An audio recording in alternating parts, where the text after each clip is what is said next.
Hello, my name is Dantes Robinson, and today I will be talking about the violence and tragic loss within the hip hop and R&B discourse community.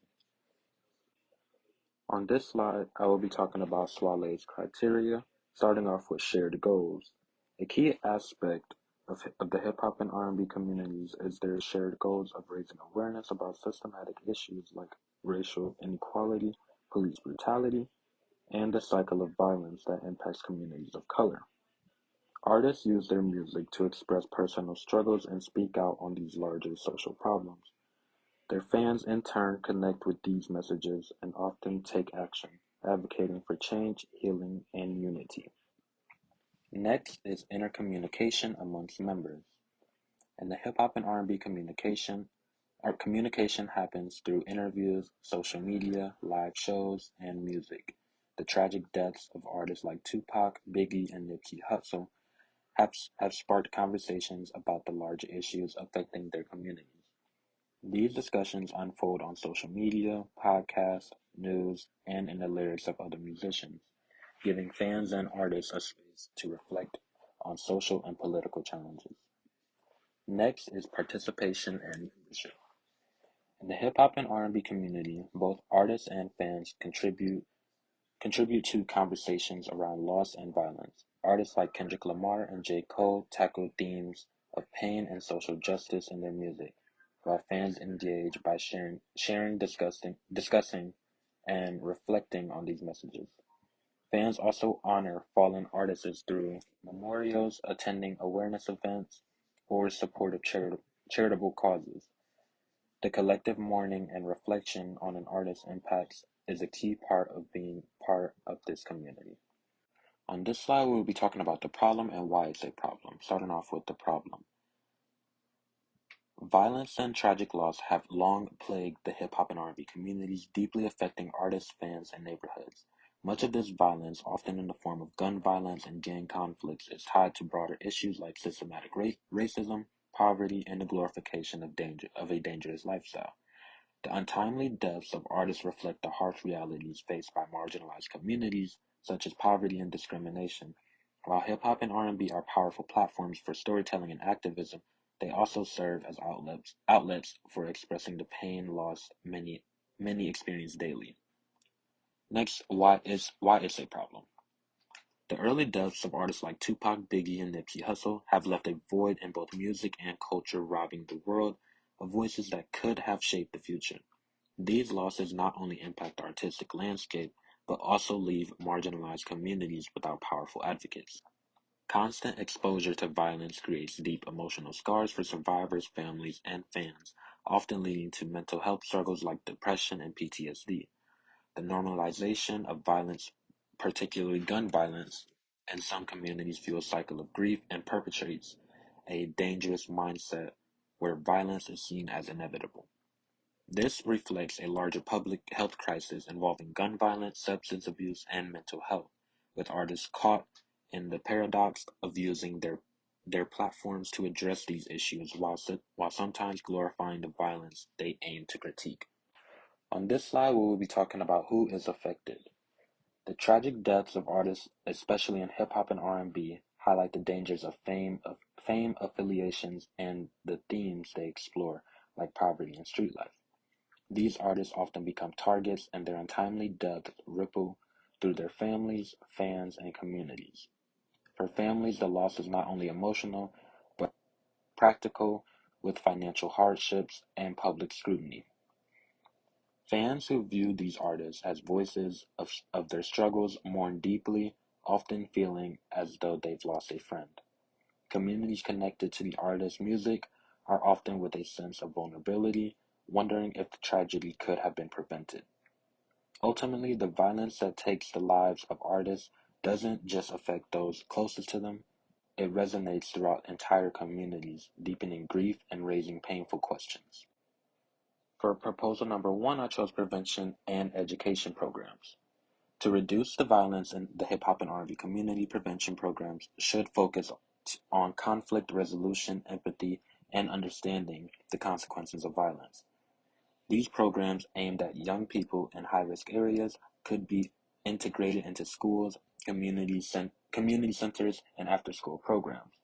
They would teach anger management, nonviolent communication, and de-escalation techniques to help avoid conflict. This is my support for this. Research shows that conflict resolution programs can significantly reduce violent behavior.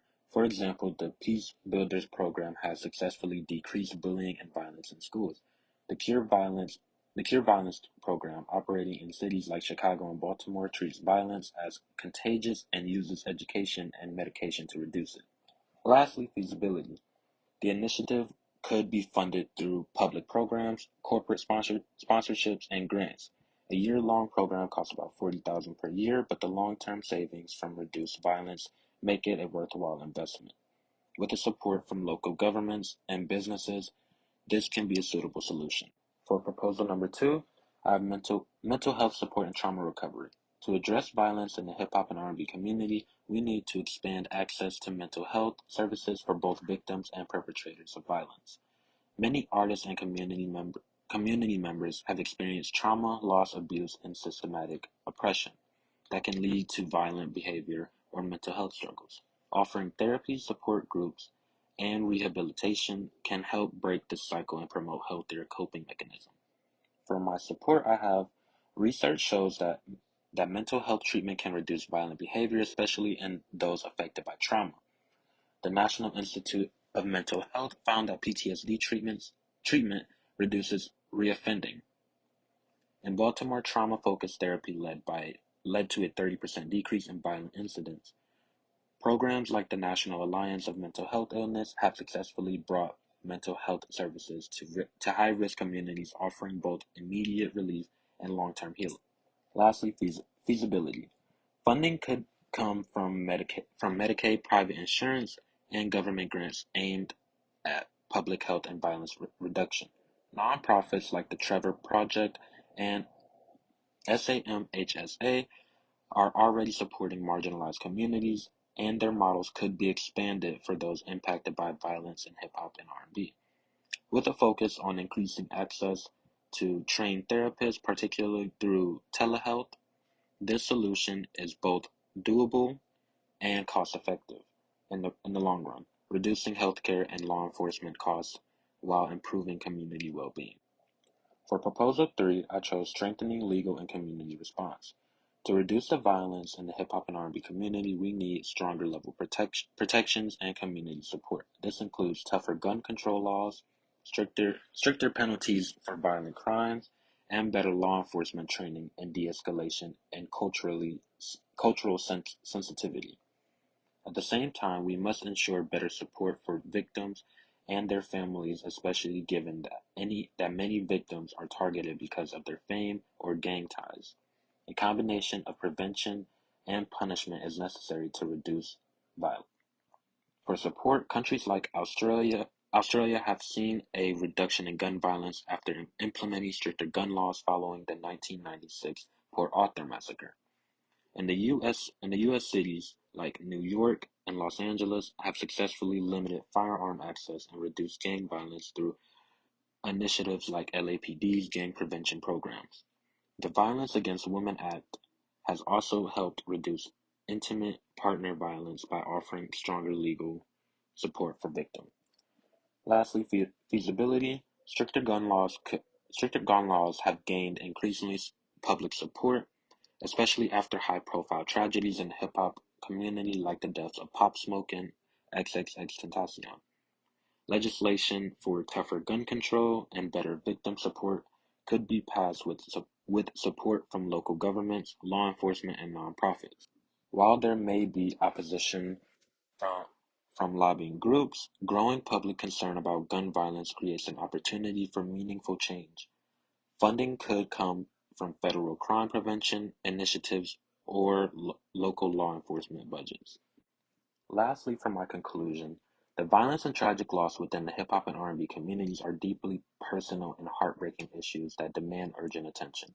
These losses don't just affect the music industry, they affect real people, families, fans, and entire communities that look to these artists as not only entertainers, but also as advocates and role models. When these artists are taken too soon, the void they leave is felt far beyond the stage or studio. To address this ongoing pain, it's essential that we focus on solutions that not only respond to the immediate aftermath of violence, but also tackle the deeper systematic causes that fuel it. This means offering support to those affected, providing resources to prevent further harm, and creating the environment where violence is no longer seen as inevitable, but something that can and must be challenged. By doing so, we can begin to heal the wounds left by these tragedies and hopefully prevent more from occurring in the future.